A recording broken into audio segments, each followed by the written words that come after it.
So I'm here today with Simon and Lesego, the co-founders of BallTalent. Thank you so much for making the time, guys. It's a pleasure. Thank you for having us. First of all, what is BallTalent? What do you guys do? So BallTalent is a platform where we actually cover young talent in sports and we showcase this to scouts. How do you do that?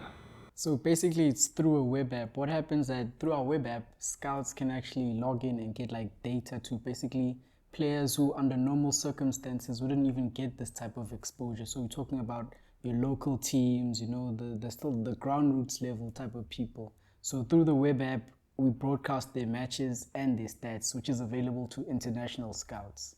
So it's basically a way of taking the township to the world. Wow. How did you come up with this idea? So the thing is that in our area, right, we've seen people who are talented, both older than us and same age. And over time, we've seen that none of them actually get discovered. So we started to wonder, why is it that so much talent in our own neighborhood is going basically nowhere? So then we thought that maybe if we could change that, maybe we can have more stars from our neighborhood. Okay, that's cool. Are you playing yourself? Well, not anymore. Okay, so you wish you but for fun, 5 aside. Yeah. Because they didn't discover you on time. In a sense, he gravitated towards business, I gravitated towards technology, but we still had the passion for sports. So let's just use that business and tech. Let's do something for that passion that we had. Okay, cool. Then, okay, so you saw all this talent in your neighborhood. You see, okay, these people deserve more exposure. I mean, that's the idea. Then how do you get started? I mean, how do you find the scouts? How do you set up? It was a long journey, and we're still in the middle of the journey. True. I remember I was still doing accounting, and he was doing computer science. So when we wanted to create this app, we actually couldn't program. We didn't know how to make an app. And we actually just downloaded lots of YouTube videos. Yeah. We downloaded books. And we literally spent 2 years trying to make it, trying to see how can it come together.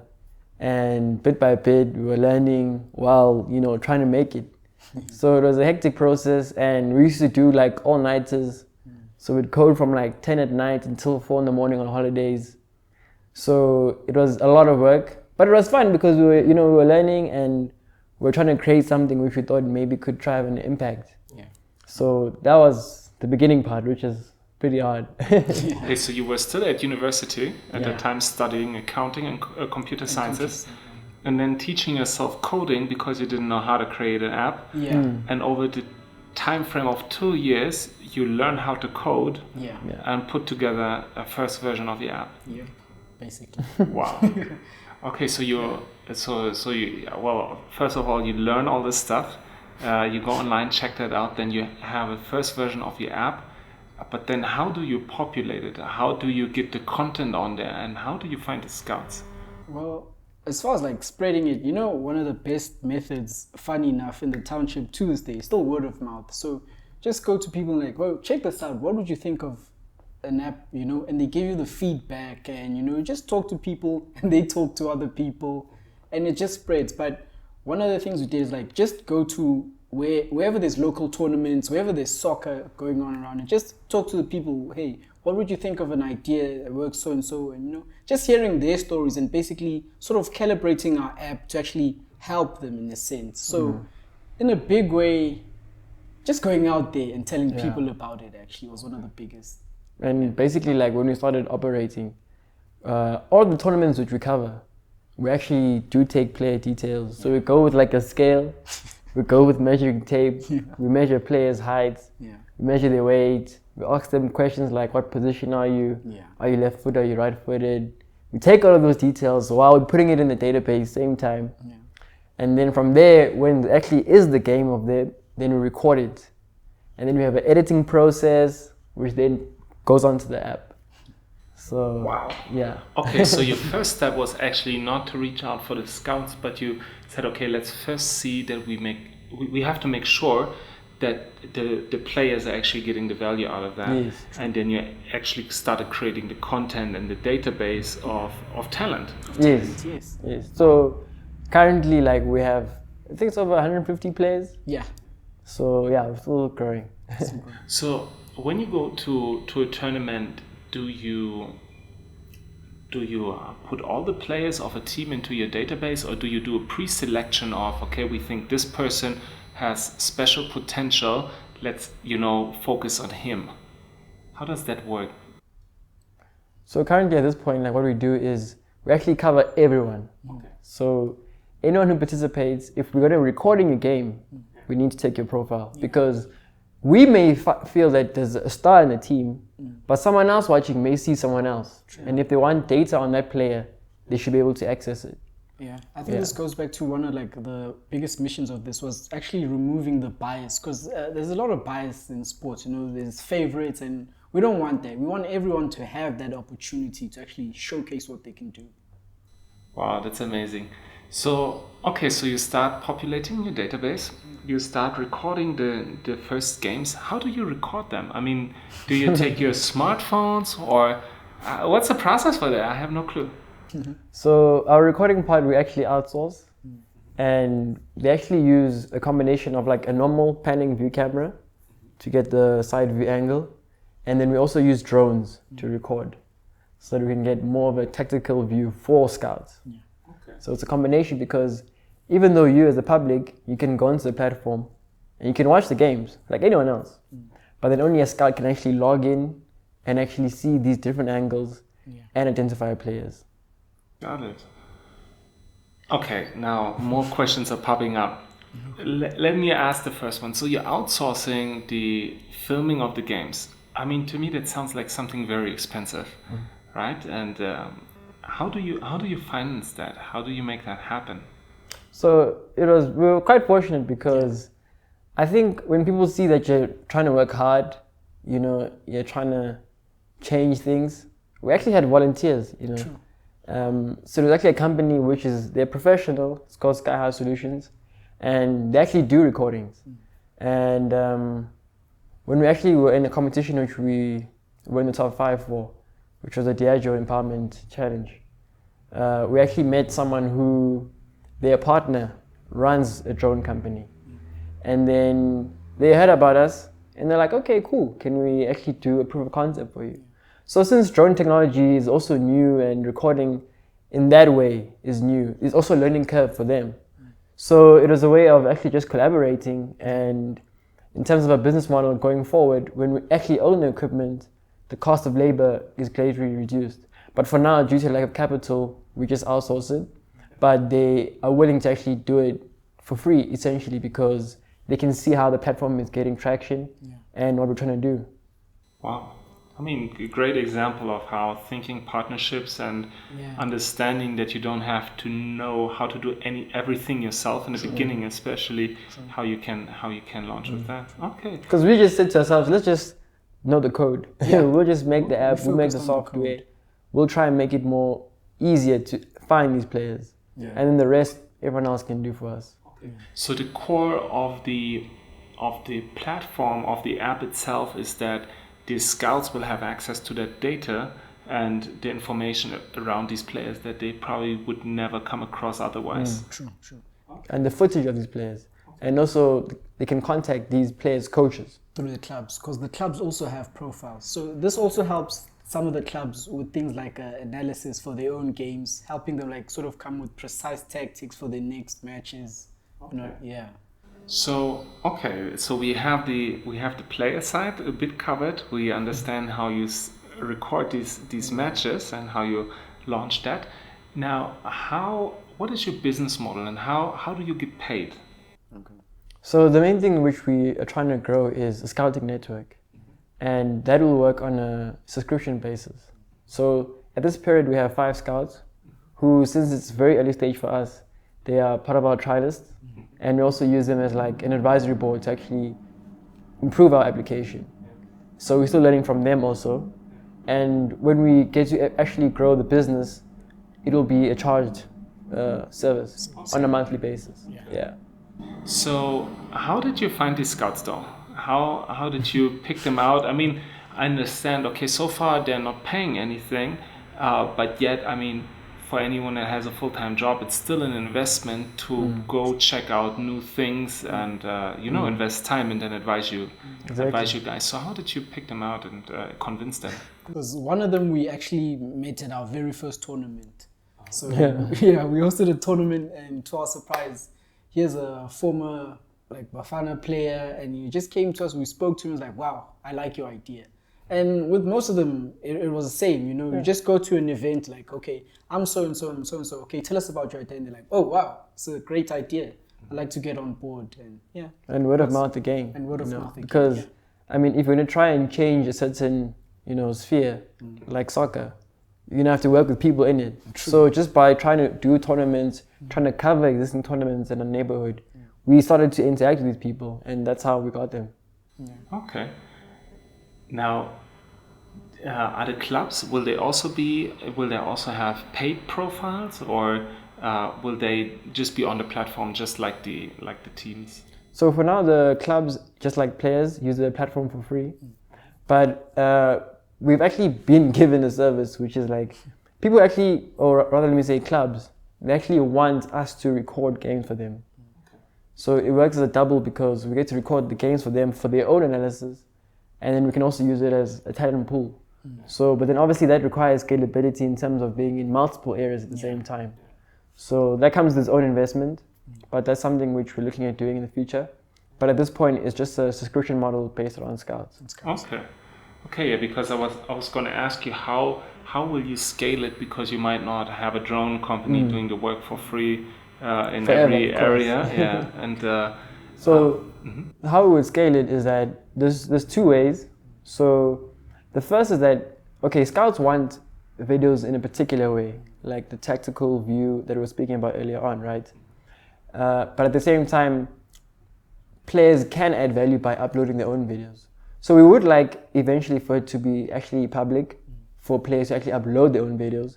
But of course that comes with, increased costs of servers and storage and all of that. Moderating the content the content. So that has its own part. And our second part would be actually like a distributed videographer network. So people who actually pay wherever they are to record games in their area. Okay. Yeah. Wow.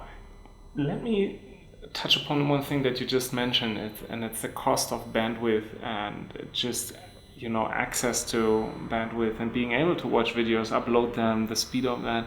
How do you manage that? I think, at least in my perception, the data is expensive here in South Africa.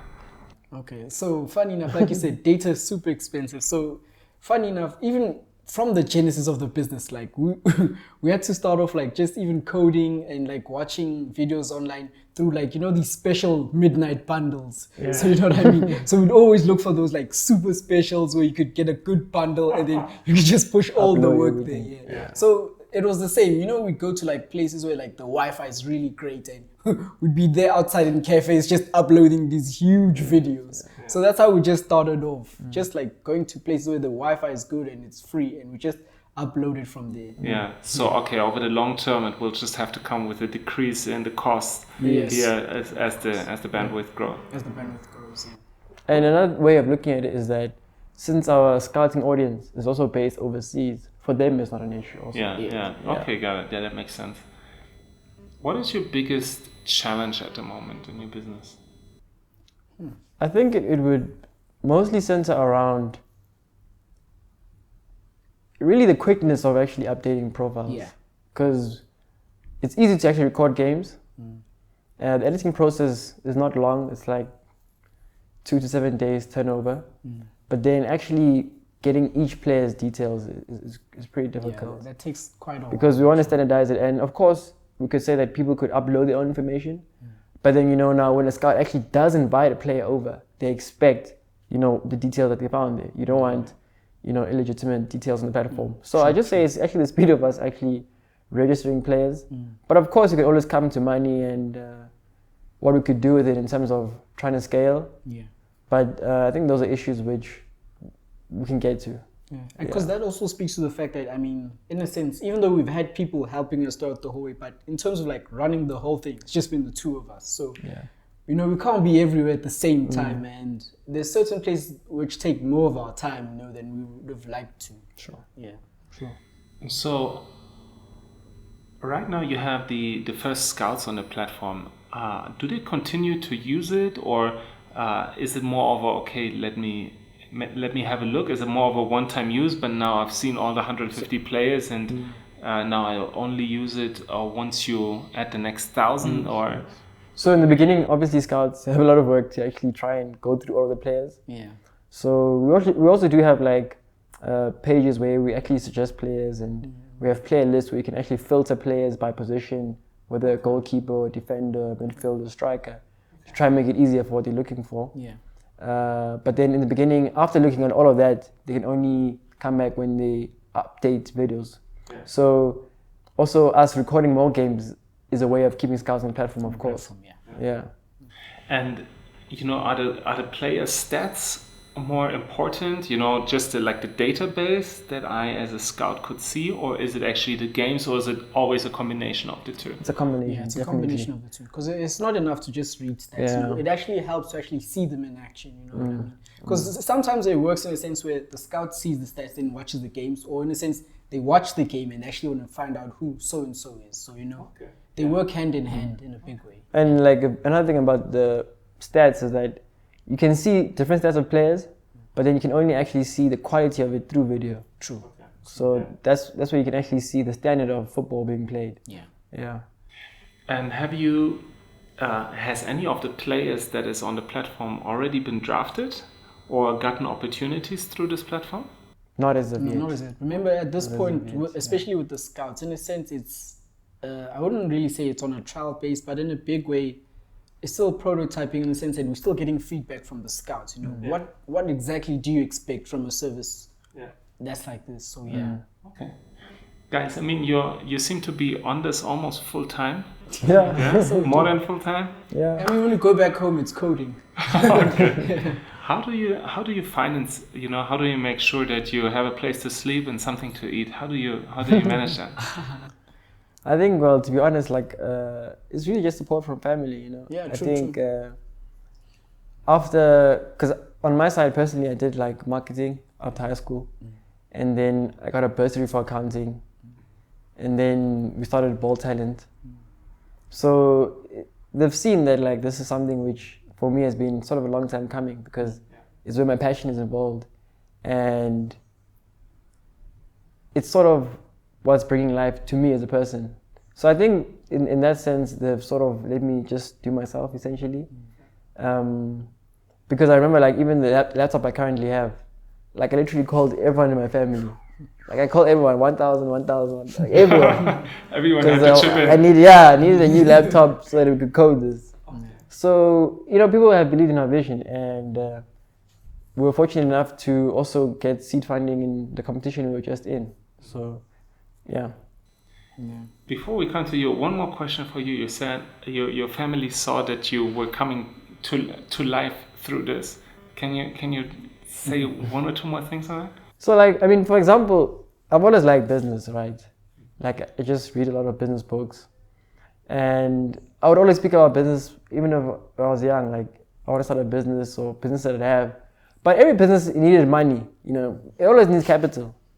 But then when you find out about software, it's like the first business which you actually don't need capital. You just need the capability to code the application.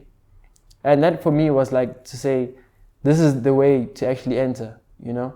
And in the beginning, when he used to come over to my house every day and would code, they'd be like, what are these guys doing? You know, it's like, okay, why are you so serious? Like, what's this about? Like, you know, you made your room an office now. It's like, okay, these kids are serious. And then, you know, when they came to the first tournament, then they were shocked. They're like, okay, this is what these guys have been doing. So they saw that we were putting in the work, even though they couldn't see. But when they saw the result, they were really appreciative of it. And them being happy, you know, and your work making other people happy, along with the players, it's just a great feeling, you know? Yeah. Cool. Yeah. Thanks for that share. So, okay, your family is super supportive, chipping in the workstation. How's it for you? In a sense, it's the same way, because I think in my way, I've always been a guy who tinkers with stuff since I was a very young kid. So they understood that I was a sort of a creative guy. So the conventional path, even though they did try and say, maybe get a job after so and so, they knew back in their minds that this wouldn't work because I've always been a creative in a sense. And in my case, I was that guy, like I'd use like the hand-me-down laptop. So if someone wasn't using a laptop, I'm like, okay, let me just play around, I'm like, oh, I don't know a laptop. They'd say that to me. I don't know my laptop could do this. I'm like, oh, well, let me show you a few more things. Yeah. So, I'd get like old laptops from like uncles and aunts, like, okay, we're not using this anymore. Try it out, and some of them were like, because I remember there was one even Lesego had where before we'd even start to program, we'd have to fix the laptop first and then we could actually start programming. So, that was like the sort of process in a sense. And with me, with school, I was fortunate enough. I have an uncle who's also in the IT space. So it's like, what, let me help you get back to school. Because there was a time when like, there was no money for school, nothing, I was just at home messing around because we did do odd jobs for like 2 or 3 years and so, and it wasn't getting there because the plan was like, okay, let's start working elsewhere, save some money and then, we can go into it. But the problem was that we spend more money on transport getting to work than actually saving any money. And no time to learn. And no time to learn. That's the thing. The hours were just crazy and it wasn't getting us anywhere. So like, what? Let's just sit down and actually do what we actually want to do.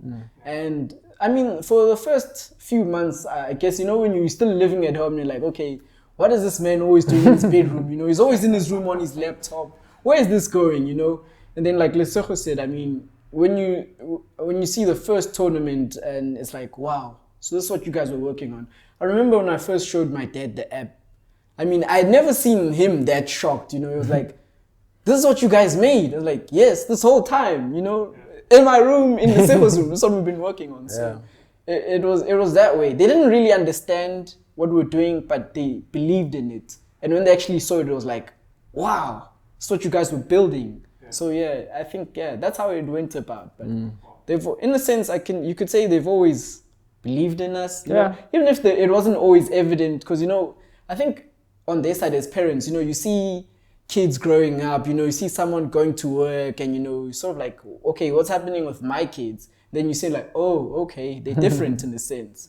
So I think, that's where they came from. So there was a support along the way and it wasn't always easy because, how can I put it? It's not like we're from wealthy families or something like that, but the little that they could chip in, they would, and that would go a long way for us. Yeah.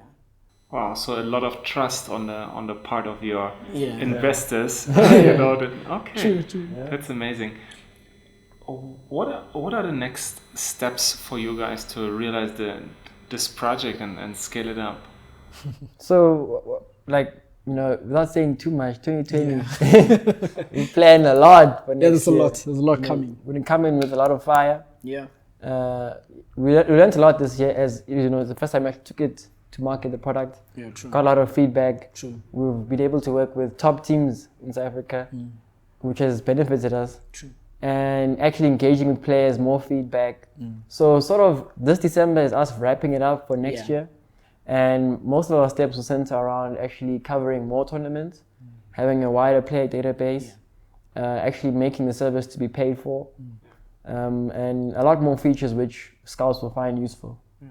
We're also looking into like other sports, but we won't reveal which, just a few other areas other than soccer. So we'll be in other spaces as well. Okay. Yeah. So how much, I'm not sure if you've already set your prices, but how much would a scout have to pay to access the player stats and the videos? So it's £150 a month, which is essentially 2,200 Rand for us, Okay. Yeah. And how will you find the scouts overseas and make this, approach them and sell this to them? So one of the benefits, well, there's two ways. And the one hardest way would be like literally just to do cold calls. Because actually what we did before we launched, we actually emailed a lot of top clubs in Europe. Just to see 400. Yeah. So the whole day just emailing. Just gathering club lists, just trying to see what would they say. Yeah. Okay, so you approach the clubs to cover their games. No, we emailed clubs in Europe to say watch Okay, the BallTalent. scouts. Got Yeah, it. Got yes, it. yes. So I mean, we only got like a 5% response, and it was off season, and we had no content yet. Yeah. So it was really The like app wasn't even out. early idea phase, Yeah. just trying to see, what would people say. And another way is that locally, the PSL is close in ties with La Liga. So there's a lot of linkage there. And that's what we're sort of looking at. Right. Cool. What has been your biggest learning? Because you said, okay, 2019, you launched your business, your app. What has been the biggest learning for the two of you? I think on my side, honestly, it would be to say you need to have a scope of focus. Like, you can't do everything. Yeah. You need to do what has the most value. And that's what you need to focus on, essentially. Yeah, I think that's what I would say.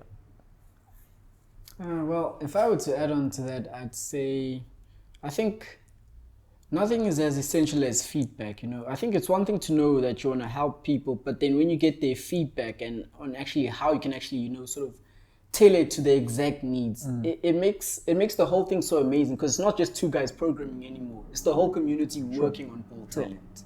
So I think that was just one of the best things I've learned, actually, by just going out there. Okay, really coming out and not just being hidden in the room. Yeah. True. What is this young guy doing there in his bedroom? Okay. It was a surprise for them. Because there were nights where we'd like program from 10, not even 10, from 8 p.m. to 5 a.m. So it's sort of strange when everyone's going to work, we're leaving to go sleep. So it was weird. Wake up, have breakfast at 12 o'clock. It's a weird lifestyle. So right now, for you, if you could partner with anyone and ask them for anything, who would you partner with and what would you ask them for? It's a good question. But I think our main problems center around, capital in terms of scaling recordings, but at this crucial point, it's actually just software teams. We need more programmers to try and do all the features we're trying to do for the application, because there's a lot we need to add and a lot we want to improve on too. So it would really be software collaboration and capital in terms of scaling the business. Yeah, agreed. What is the one thing that you wish you had known before you started this journey?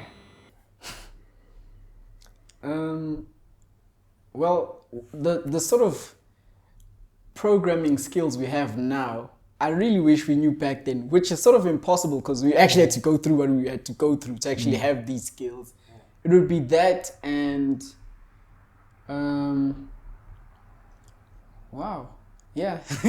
Actually, it's actually the skill. Just in a big way. We don't really regret it, but had we known to program earlier, I feel like we would have covered a lot. I mean, we have covered a lot, but had that skill been there initially, then I think that's one. For me, it would be mostly to say it's gonna work out. I think everything in life, obviously things have downs and stuff, but I think the key thing, that's why from every business book I've read, entrepreneurs are whether it's Richard Branson, it's Donald Trump, it's Bill Gates, it's perseverance is the only key thing. Yeah. If you're honest. True. Time is what's essential. True. And if you can stick it out, it's going to improve.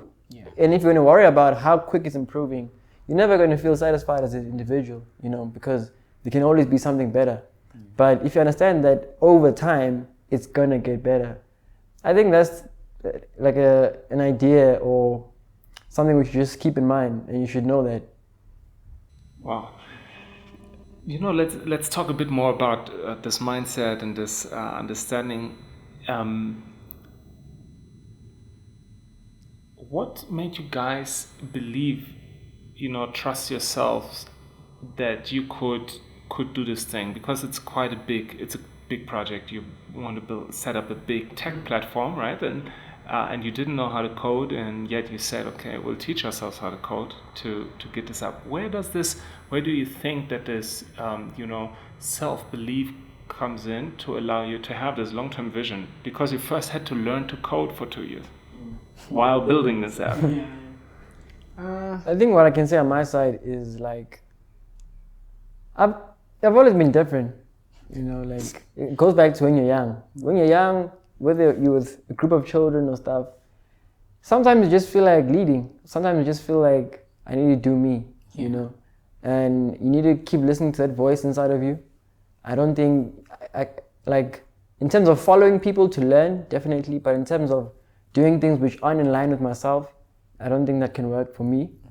So it's all just been about listening to my own voice and understanding that everyone has their own voice, and some listen to it less than others, and they may want to, you know, prevent you from being hurt emotionally, but that's the risk that comes with trying to do bigger things. It's always going to be there. There always will be failure.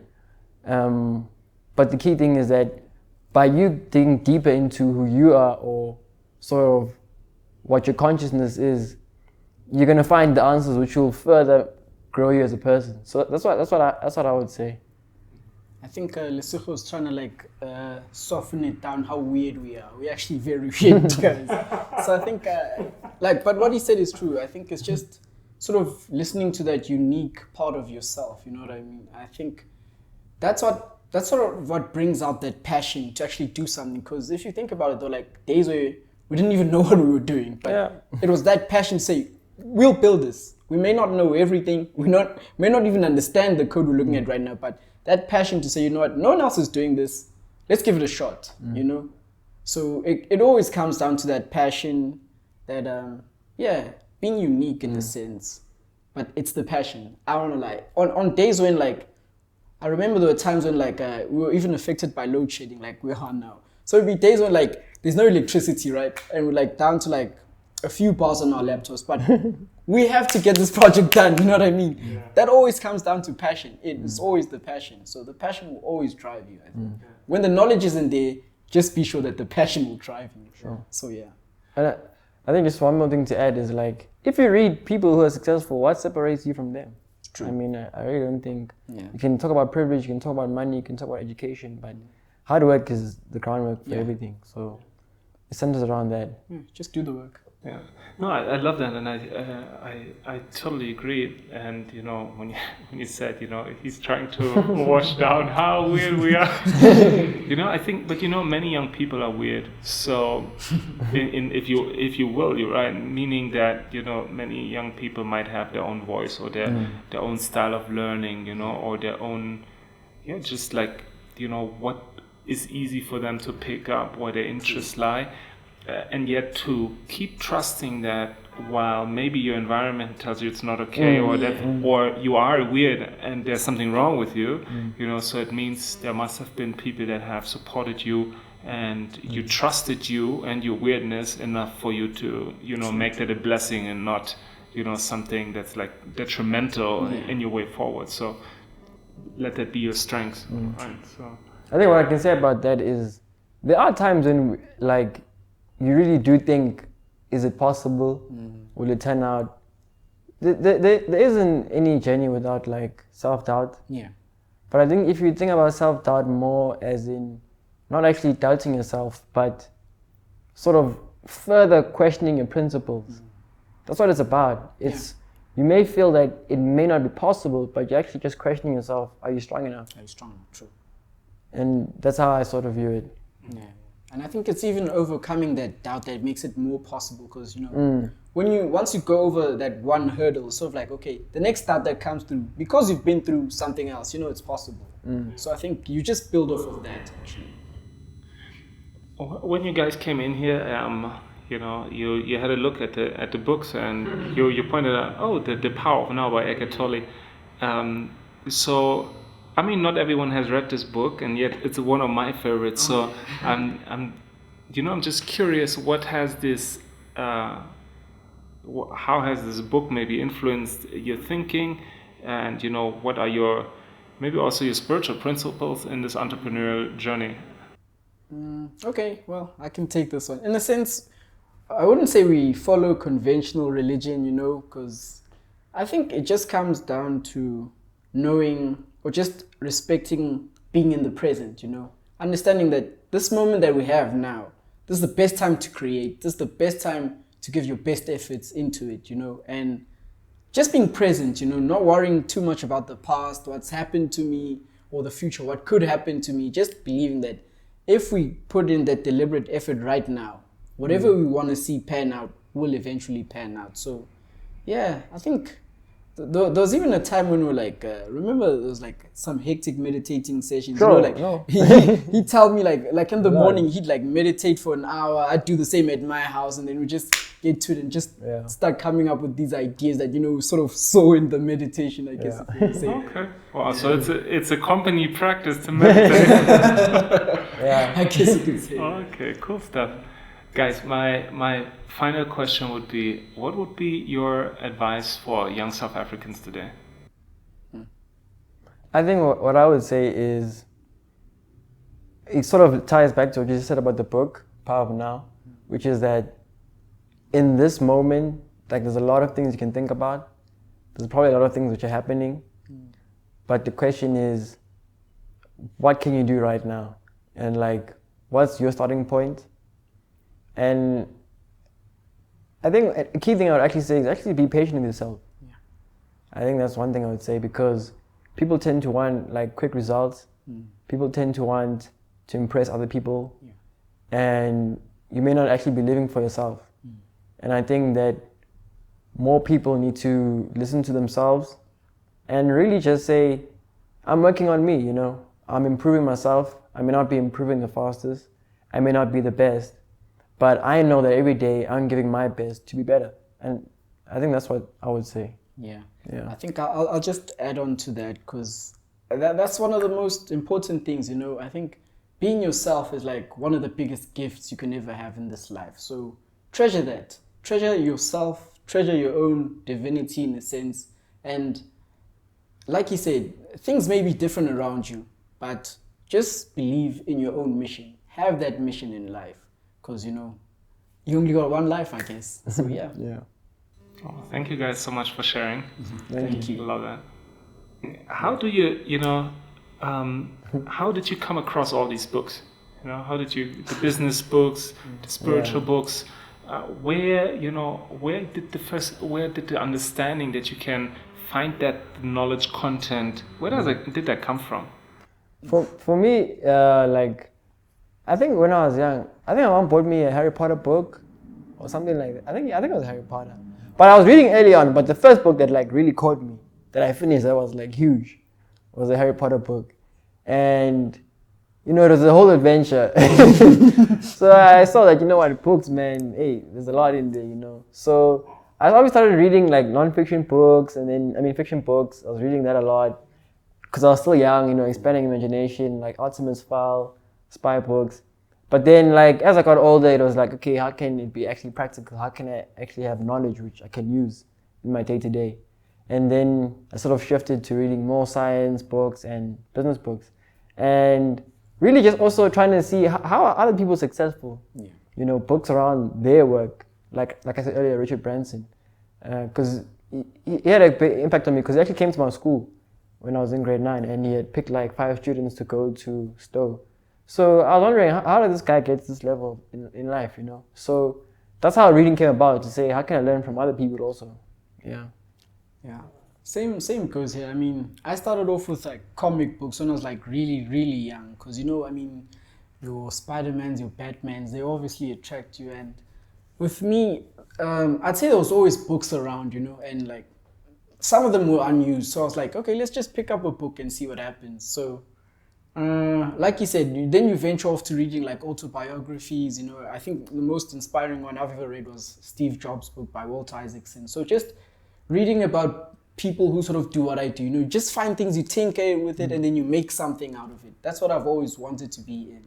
Just, there's always books around, So you just find a book and you read it, and somehow just opens up your mind. That's when I started loving reading so much, yeah. How do you find new books now? Like inspiration for what to read, and then or what book to buy? Well, currently it's like basically what business challenges do we have? Yeah. And then books around that. So you just Google? So, we just Google it. Google. There's a library, and at class there's also another library. So There's a public library, there's a library from university, and then there's online books, there's audio books, a lot of podcasts also.